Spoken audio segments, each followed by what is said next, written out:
السلام علیکم ورحمۃ اللہ وبرکاتہ۔ نحمده ونصلی علی رسولہ الکریم، اما بعد، قال اللہ تعالی فی القرآن المجید، اعوذ باللہ من الشیطان الرجیم، بسم اللہ الرحمن الرحیم، لقد کان لکم فی رسول اللہ اسوۃ حسنہ، صدق اللہ العظیم۔ اللہم صلی علی محمد وعلی آل محمد کما صلیت علی ابراہیم وعلی آل ابراہیم انک حمید مجید، اللہم بارک علی محمد وعلی آل محمد کما بارکت علی ابراہیم وعلی آل ابراہیم انک حمید مجید۔ کافی گیپ کے بعد، تھوڑے عرصے کے بعد دوبارہ اس سلسلے میں آپ لوگوں کے سامنے حاضر ہونا ہوا ہے۔ بیچ میں کچھ مصروفیات اور کچھ معاملات جس کی وجہ سے کافی لمبا گیپ ہو گیا۔ خیر،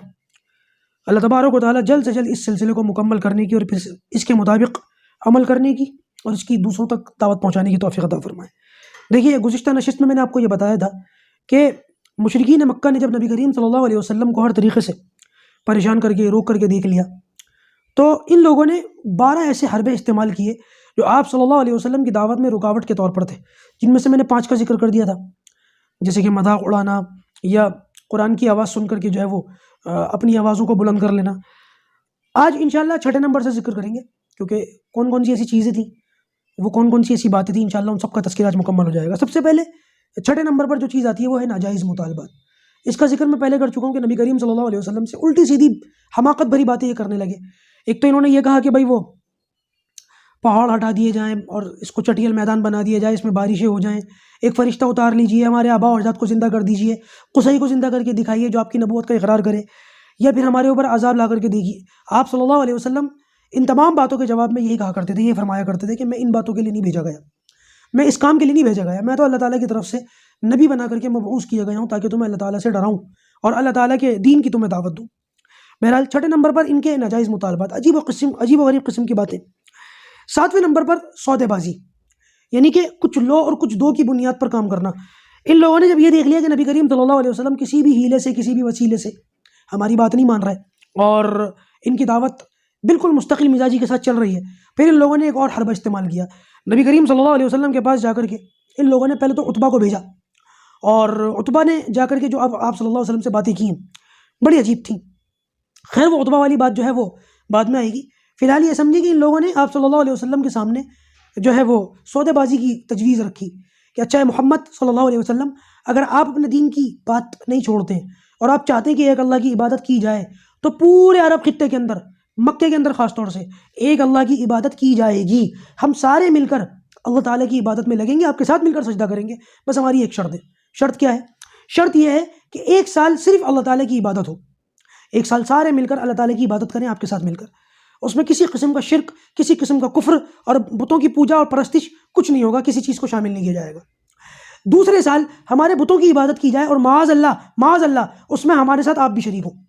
1 سال ہم آپ کے خدا کی عبادت کریں گے، 1 سال آپ ہمارے خداؤں کی عبادت کرنا، ہم 1 سال آپ کا ساتھ دیں گے، 1 سال آپ ہمارا ساتھ دینا۔ اس قدر واہیات مطالبہ اور ایسی گری ہوئی سودے بازی نبی کریم صلی اللہ علیہ وسلم کے پاس جب اس قسم کی انہوں نے باتیں کہی ہیں، اللہ تبارک و تعالیٰ نے قل یا ایھا الکافرون لا اعبد ما تعبدون یہ صورت نازل فرما دی۔ قل یا ایھا الکافرون، آپ کہہ دیجئے کافروں، لا اعبد ما تعبدون، میں اس کی عبادت نہیں کرتا جس کی عبادت تم کرتے ہو،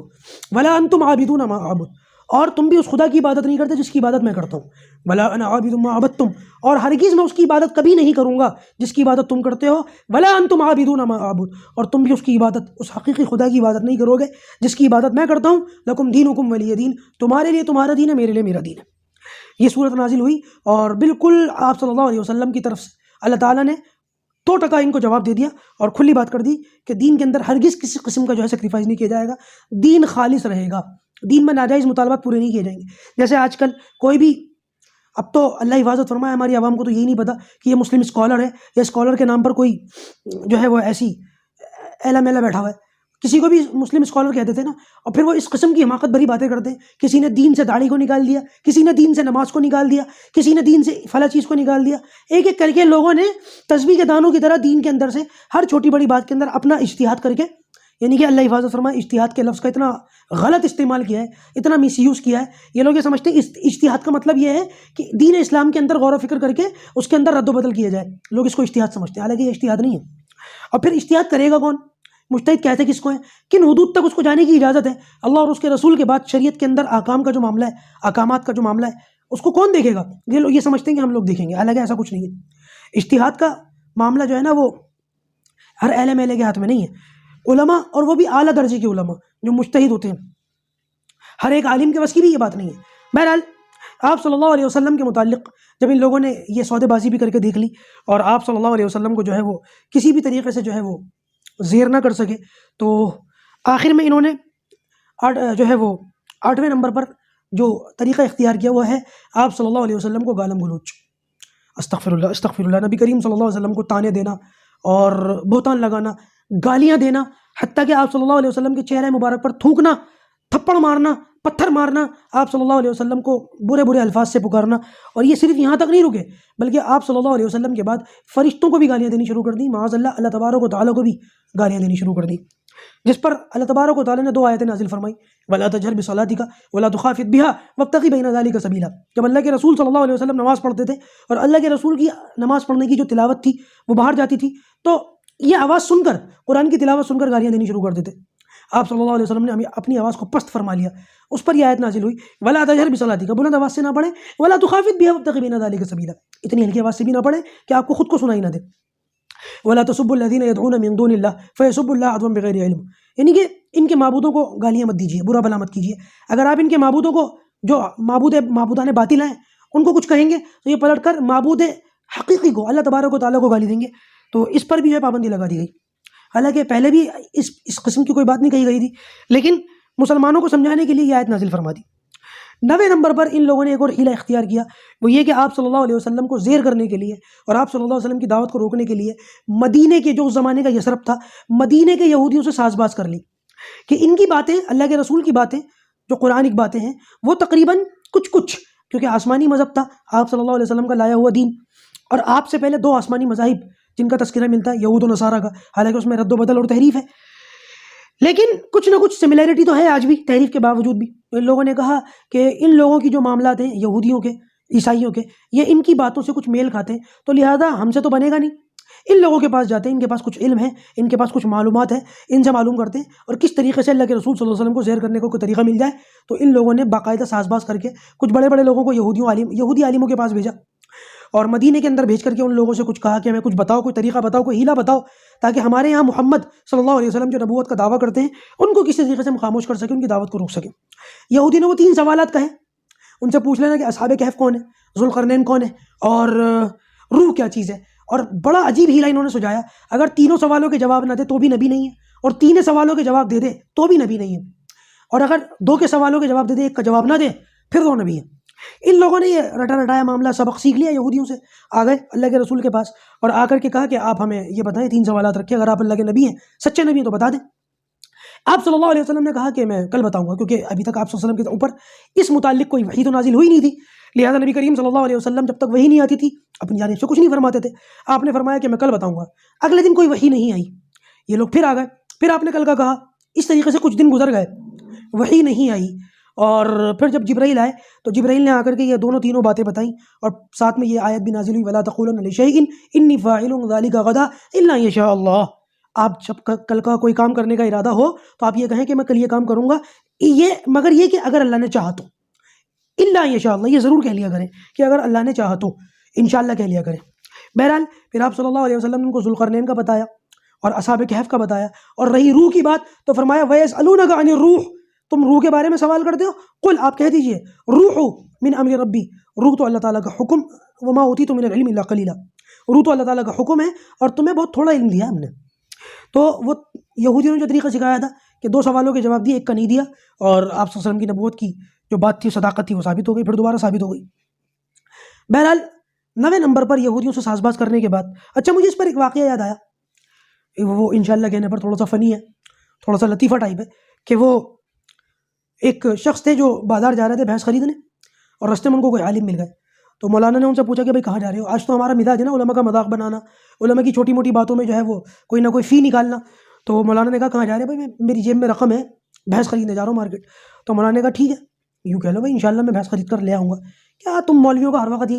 ہر وقت ماشاءاللہ، سبحان اللہ، الحمدللہ، استغفر اللہ، اس سے آگے بھی بڑھو، ایک ہی لکیر کو پیٹ رہے ہو، ایک ہی اس پر چل رہے ہو، تو لہٰذا آپ لوگوں کو کچھ آگے بڑھنا چاہیے، کچھ یہ لوگوں کو یہ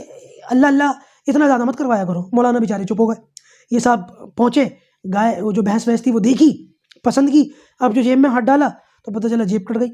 پیسوں کی جو گڈی تھی وہ نکل گئی۔ اب واپس آئے، منہ لٹکا ہوا تھا، مولانا نے وہی دوبارہ ملے، اور انہوں نے جب اترا ہوا چہرہ دیکھا تو پوچھ لیا کیا بات ہے، پریشان لگ رہے ہو؟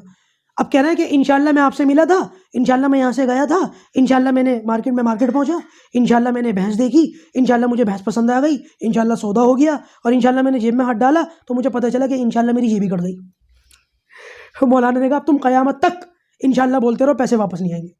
اس وقت کہہ لیتے اللہ تبارک و تعالیٰ کی مدد کو شامل حال کر لیتے، اور شاید تمہارے ساتھ یہ نہ ہوتا جو اب ہوا ہے۔ تو بہرحال یہ مولویوں کی بات نہیں ہوتی، یہ اللہ تبارک و تعالیٰ کی بات ہوتی ہے جو جبرائیل لے کر کے آئے اللہ کے رسول پر۔ انشاءاللہ کی تاکید حضرت جبرائیل نے اللہ تعالیٰ کی طرف سے نبی کریم صلی اللہ علیہ وسلم کو فرمائی ہے۔ تو میں اور آپ کس کھیت کی گاجر و مولی ہیں؟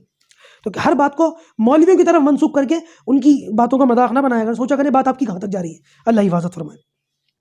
تو بہرحال 9ویں نمبر پر تو آپ صلی اللہ علیہ وسلم کو زیر کرنے کے لیے، آپ کی دعوت پر بند لگانے کے لیے یہودیوں سے ان لوگوں نے ساز باز کی۔ 10ویں نمبر پر جیسا کہ میں نے بتایا، لالچ دیا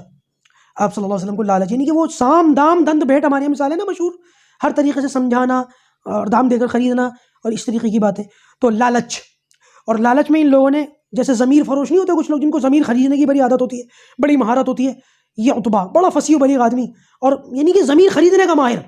بڑا باتوں کا تجربہ اور بڑا چرب زبان، اس کو تیار کیا، اور یہ تیار ہو کر کے نبی کریم صلی اللہ علیہ وسلم کے پاس آیا، اور اس نے آ کر کے پہلے تو تقریر کی اپنے انداز میں، اے محمد ہم سب آپس میں تھے، پیار سے محبت سے رہتے تھے، تو نے ہم کو لڑوا دیا، آپس میں اختلاف ڈلوا دیا، اور اے محمد اب دیکھیے اس نے کیا کیا باتیں رکھی۔ اگر تم یہ دعوت اس لیے دے رہے ہو، تم ایک نیا دین، معاذ اللہ یہ الفاظ تھے، اس طریقے سے اپنا ایک نیا دین ایجاد کر رہے ہو، اس کے پیچھے تمہاری نیت یہ ہے کہ تمہیں پیسہ مل جائے، تو اے محمد ہم سارے مل کر تمہارے لیے اتنے پیسے کا ڈھیر لگا دیں گے تم نے اپنی زندگی میں نہیں دیکھا ہوگا، تم یہ دعوت چھوڑ دو، تمہیں پیسہ مل جائے گا جتنا تم چاہتے ہو۔ پیسہ نہیں چاہتے، بادشاہی چاہتے ہو، تو آج تک عرب خطے پر کسی بادشاہ نے حکومت نہیں کی، ہم سب مل کر اعلانیہ طور پر تمہاری دعوت کا، تمہاری بادشاہی کا اعلان کر دیں گے، اور تمہیں اپنا بادشاہ تسلیم کریں گے، اور ایسی بادشاہی تمہیں دیں گے جو آج تک کسی نے نہ کی ہو، اور تم اگر اس دعوت کے لیے، اس دعوت کو بادشاہی کے لیے کر رہے ہو تو اپنی یہ دعوت چھوڑ دو، ہم تم بادشاہ ماننے کو تیار ہیں۔ سرداری چاہتے ہو تو ہم سارے جتنے قریش کے سردار ہیں اور جتنے عرب کے سردار ہیں وہ سارے کے سارے مل کر تمہیں اپنا بڑا سردار تسلیم کر لیں گے، اور اللہ حفاظت فرمائے، اللہ حفاظت فرمائے۔ اس کے بعد دو باتیں اس نے بڑی عجیب کہیں، خبیث الخبیث، کہنے لگا کہ اے محمد اگر تم اپنی یہ دعوت اس لیے چلا رہے ہو کہ تمہیں کوئی لڑکی چاہیے، اللہ حفاظت فرمائے، یہ بدبخت نے یہ باتیں کہیں تمہیں کوئی لڑکی چاہیے، تو اے محمد جتنی عرب کے اندر عورتیں ہیں، مکے کے اندر عورتیں ہیں، تم بس انگلی رکھ دینا اور لڑکیوں کی لائن لگا دیں گے تمہارے لیے، جو لڑکی تمہیں چاہیے وہ تمہارے خیمے میں بھیج دی جائے گی۔ اور اے محمد اگر تمہارے اوپر کوئی بیماری ہے، اللہ حفاظت فرمائے، اللہ حفاظت فرمائے، کوئی تم پر کہانت ہوئی گئی ہے، تم مجنون ہو گئے ہو، معاذ اللہ کوئی ایسی بات ہو گئی ہے تو ہم تمہارا علاج کریں گے، بتاؤ۔ اس طریقے کی بات ہے۔ نبی کریم صلی اللہ علیہ وسلم نے فرمایا اے ابو الولید تم نے اپنی بات کہہ لی؟ کہا میں نے کہہ لی۔ اس کے بعد نبی کریم صلی اللہ علیہ وسلم نے سورہ فصلت کی تلاوت فرمائی، حامیم تنزیل من الرحمن الرحیم کتاب فصلت آیاتہ قرآنا عربیا لقوم یعلمون بشیرا ونذیرا۔ آپ صلی اللہ علیہ وسلم پڑھتے رہے، اور عتبہ کے بارے میں آتا ہے پیچھے کی طرف ہو کر، دونوں ہاتھ پیچھے ٹیک لگا کر، جیسے ہوتا ہے نا ٹیک پیچھے کی طرف ہاتھوں کی لگا کے بیٹھ جاتے ہیں، اس طریقے سے سنتا رہا۔ اور آپ صلی اللہ علیہ وسلم جب اس آیت پر پہنچے فقضاهن 7 سماوات في يومين واوحى في كل سماء امرها وزينا السماء الدنيا بمصابيح وحفظا ذلك تقدير العزيز العليم۔ اس کے بعد جو آیت ہے اس پر پہنچے اللہ کے رسول فإن أعرضوا فقل أنذرتكم صاعقة مثل صاعقة عاد وثمود۔ اوہو، جب اس آیت پر پہنچے، اور اس کا مفہوم یہ بنتا ہے کہ اگر یہ لوگ آپ کی بات سے اعراض کرتے ہیں اور آپ صلی اللہ علیہ وسلم کی بات پر کان نہیں دھرتے تو ان کے ساتھ پھر وہی معاملہ ہو، ان پر وہی عذاب بھیجا جائے گا جو قوم عاد اور قوم سمود پر بھیجا گیا۔ تو جیسے ہی اس نے اللہ کے رسول صلی اللہ علیہ وسلم کی زبان مبارک سے یہ آیت سنی، فوراً اٹھا، جو ٹیک لگا رکھی تھی وہ ٹیک ہٹائی، اللہ کے رسول کے منہ مبارک پر اس نے ہاتھ رکھا اور کہا اے محمد میں تمہیں قرابت داری کا، رشتہ داری کا واسطہ دیتا ہوں، خدا کے واسطے چپ ہو جاؤ، اس سے آگے نہ بولنا۔ یہ جانتے تھے کہ اللہ کے رسول کی زبان مبارک سے جو بات نکل گئی وہ پوری ہو کر رہے گی، اور آپ صلی اللہ علیہ وسلم کی آج تک زبان سے نکلی ہوئی بات کبھی غلط نہیں ہوئی ہے، آپ نے کبھی جھوٹ نہیں بولا۔ حالانکہ اللہ کے رسول کو یہ جانتے تھے کہ کبھی جھوٹ نہیں بولا، اس کے باوجود جھوٹا کہتے تھے، کذاب کہتے تھے، اور آپ صلی اللہ علیہ وسلم کے منہ مبارک پر ہاتھ رکھ دیا کہ آپ خدا کے واسطے خاموش ہو جائیں، اور جا کر کے اپنے لوگوں سے کہا کہ اے لوگوں، جب یہ خود عتبہ واپس گیا ہے تو اس کے جتنے دوسرے سرداران دوست تھے ان لوگوں نے جب اس کو آتے ہوئے دیکھا تو انہوں نے کہا اس کا رویہ بدلا ہوا ہے، اس کا چہرہ ہی پلٹا ہوا ہے۔ تو عتبہ نے کہا اے لوگوں، محمد کو ان کے حال پر چھوڑ دو، خدا کی قسم یہ تو ہمارے اپنے، ہمارے قبیلے کے، اگر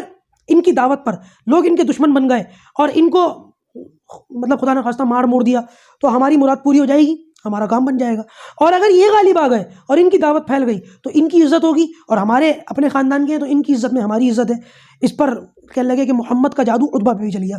استغفر اللہ استغفر اللہ۔ تو یہ 10ویں نمبر پر لالچ۔ 11ویں نمبر پر جسمانی تشدد۔ آپ صلی اللہ علیہ وسلم کو ستایا گیا، صحابہ کرام کو ستایا گیا، حضرت بلال کا، حضرت عمار کا، حضرت یاسر کا، حضرت صہیب رومی کا، حضرت ابو ذر غفاری کا، حضرت سمیہ رضی اللہ تعالیٰ عنہا کا۔ سارے واقعات میں آپ کو بتا چکا ہوں، خود نبی کریم صلی اللہ علیہ وسلم کے ساتھ میں بتا چکا ہوں۔ کپڑے میں گلے میں کپڑا ڈال کر کے کھینچ دیا گیا، اور کھانے کے اوپر اوجڑی پھینک دی گئی، اور گلیوں میں کانٹے بچھائے گئے اور پتھر مارے گئے۔ یہ ساری باتیں صحابہ کرام نے اور نبی کریم صلی اللہ علیہ وسلم نے برداشت فرمائی ہیں، لیکن کوئی ایک شخص بھی ایسا نہیں ملتا کہ اتنی تکالیف کو اٹھانے کے باوجود کوئی دین سے پھر گیا ہو، کسی نے اللہ کے رسول صلی اللہ علیہ وسلم کے دین کو چھوڑ دیا ہو۔ ایک مثال ایسی نہیں ملتی۔ 11ویں نمبر پر جسمانی تشدد، اور 12ویں نمبر پر تعاقب۔ آپ صلی اللہ علیہ وسلم اور صحابہ کرام کو جب ہجرت کی جو ہے وہی ہے، ہجرت حبشہ بھی ہوئی ہے، ہجرت حبشہ 2 بار ہوئی ہے، اور پھر دونوں مرتبہ جو ہے وہ کامیابی نہیں ملی، تو بعد میں مدینہ کی ہجرت ہوئی ہے۔ تو اس ہجرت کے اندر بھی ان لوگوں نے پیچھا کیا کہ یہاں آگے بھی اگر یہ کہیں جائیں گے تو وہاں پر بھی ان کو ان کے دین کی دعوت نہیں دینے دی جائے گی، ان پر دین پر عمل نہیں کرنے دیا جائے گا، بلکہ ان کے پیچھے بندے چھوڑے جائیں گے اور ان کا تعاقب کیا جائے گا۔ انشاءاللہ آگے ہجرت حبشہ کے متعلق باتیں آئیں گی اور اس کی وضاحت آئے گی۔ آج کی بات میں اپنی بات یہیں پر مکمل کرتا ہوں۔ پروردگار جو کہا گیا سنا گیا، ہمیں ان پر عمل کرنے کی توفیق عطا فرمائے۔